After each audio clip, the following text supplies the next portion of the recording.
भाई मशरूम, क्यों तुम बड़े के बड़े हो और तुम्हारा दाम छोटा है। आज मेरे को देखो, मैं एकदम आसमान पे हूँ।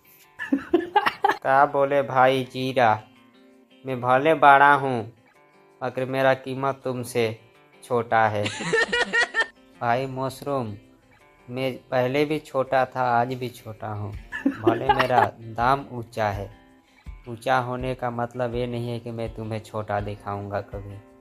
हम इंसान का जैसा नहीं है मशरूम, कि जो इंसान छोटा से बड़ा होने के बाद वो छोटों का कदर करना भूल जाता है, बड़ों का सम्मान करना भूल जाता है। मैं ऐसा कभी भी नहीं करूँगा मशरूम।